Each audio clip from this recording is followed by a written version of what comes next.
welcome to my YouTube channel again. So, ayan po, after namin mag-renovate dito sa loob ng bahay, mag-repaint, syempre, ang talagang kailangan mong gamitin is yung vacuum cleaner.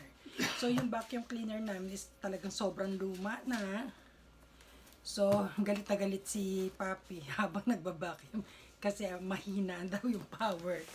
Tsaka, masyadong sensitive kasi yung filter niya pagka yung sobrang dami na nung alikabok sa loob, kusa na siyang tumitigil. Yun ang ayaw niya, abala kasi sa trabaho. Sabi niya, pagkatapos natin maglinis, sabi niya, pagtapos natin mag-renovate, palitan natin yung vacuum, sabi niya gano'n. So, umorder kami ng bagong vacuum cleaner. So, ito po yung in-order namin. Ito, whoops! Yan po yung in-order namin sa online shopping dito sa Japan. In-order namin. And then yung luma po naming vacuum cleaner is tin-trade in po namin yun para maka-discount kami dito sa in-order namin bagong vacuum cleaner. So ayan po, samahan niyo ako mag-unboxing ng aking bagong vacuum cleaner. So, paano bang gawin kong setting nito? Teka, wait lang guys. Ayan, ganyan siguro. Ganyan ba? O, ayan. Para medyo makita ninyo. Oops. Kuha lang tayo ng angle. Ayan.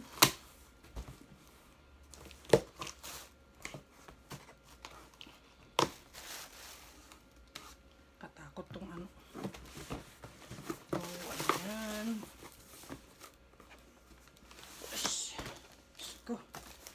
balot naman itong.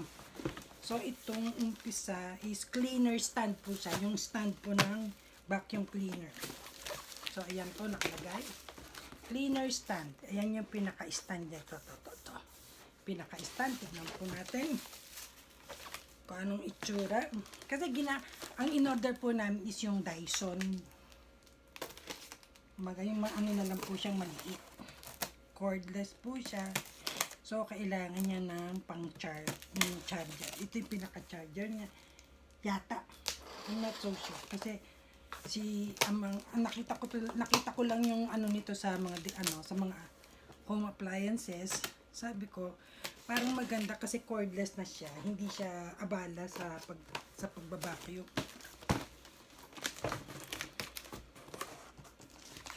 Oh, ayun. Yung pala technique.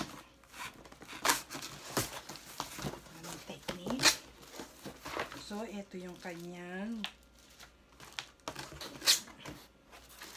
manual para pag-assemble. Para siyang tawag dito yung bat. Para siyang yung bat, guys. Separate natin yung mga basura. Oh, ayan para talaga siyang bat. Ito yung kanyang mga tornilyo. Ito yung pinaka-stand niya, yung sa baba. And the rest is basura. So, tanggalin natin yung basura. Yung mga basura. Tanggalin natin. And ito yung pinaka-manual niya kung paano siya i-assemble. Ito yung sa baba. Nasaan na ba ako?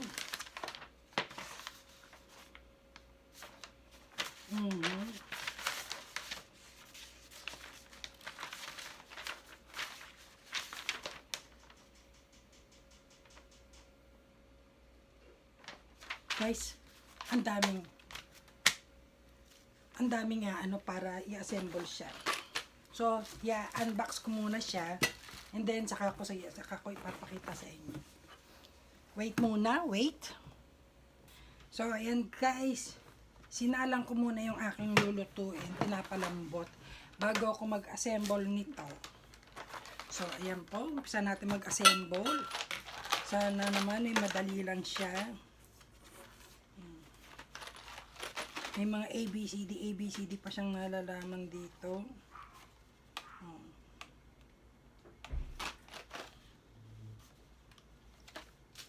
Ito ang pinaka-hate ko dito. Magbukas nito, yung magbubukas ka nito.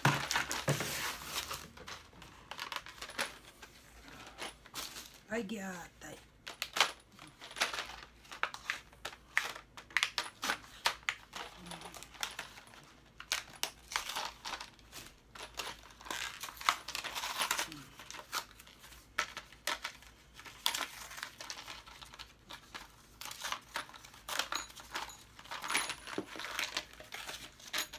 So, ayan. Malaman. So, ito daw. Dito muna.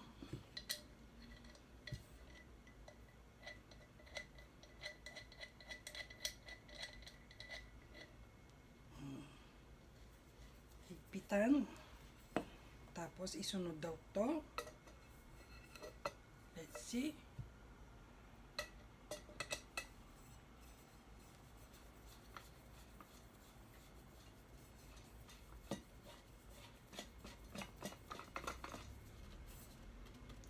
Yan. And then, next. Ano? Susunod. Number 3. Yung base. Yung base daw.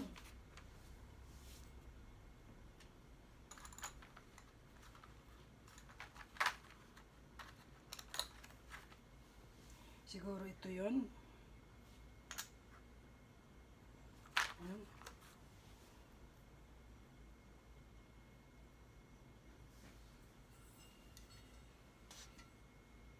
Tapos sa ilalim. Pati sa ilalim.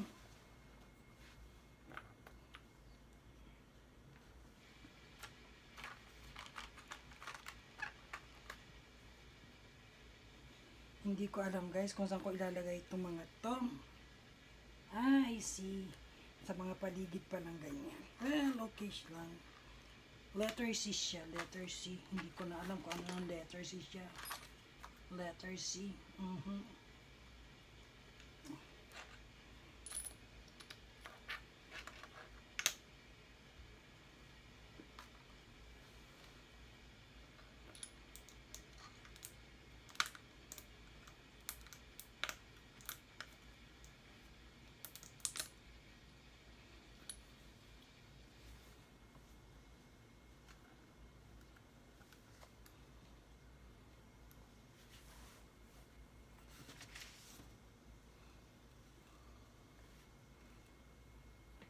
Guys, sobrang haba naman nito. Ano ba yan?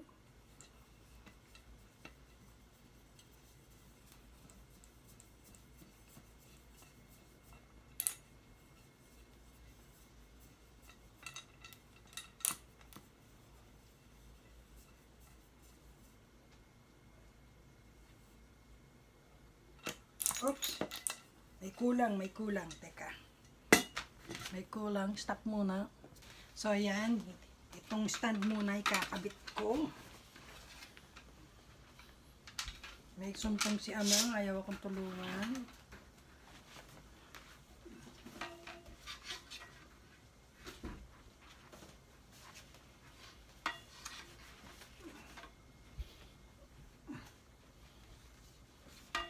May dumaang anghel.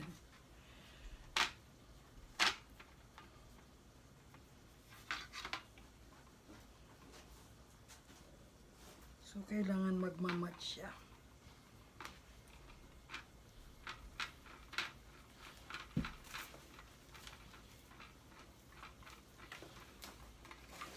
Hindi ko muna siya hihigpitan at baka ako'y mahirapan. Tansyahin muna natin. Ay, sus, Ginoo.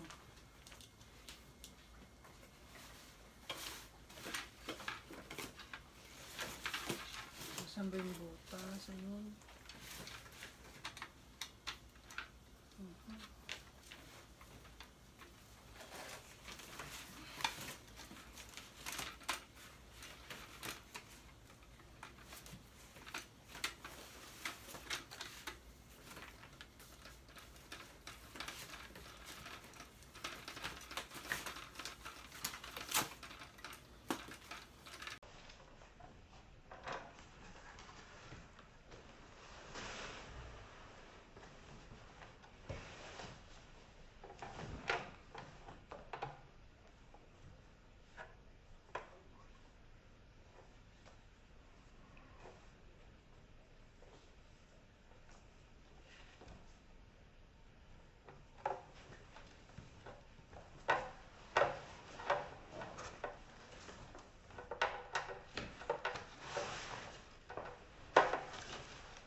naman tayo.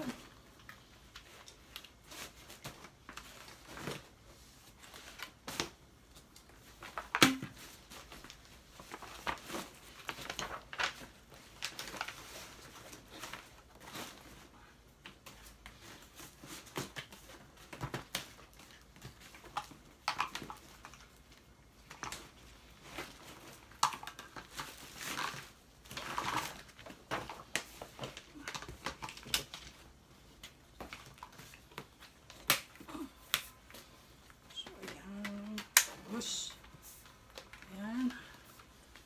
And then dito, anong isasakpak natin ito? Ayan. So, ayan na po siya, guys. Ayan siya. As in. Very good. And then, ito yung, ano niya, yung stand niya. Ipupus lang ng konti. And then, ayan. Hola. Ayan na po siya. Ayan na po ang aming bagong vacuum cleaner, Dyson V8. Ayan po siya, guys. Ayan po si Amang. Ang daming balot-balot. So, ayan po. Ayan. Ang hirap po mag-assemble, guys. So, thank you po. Please like, subscribe, and comment sa aking channel. Bye!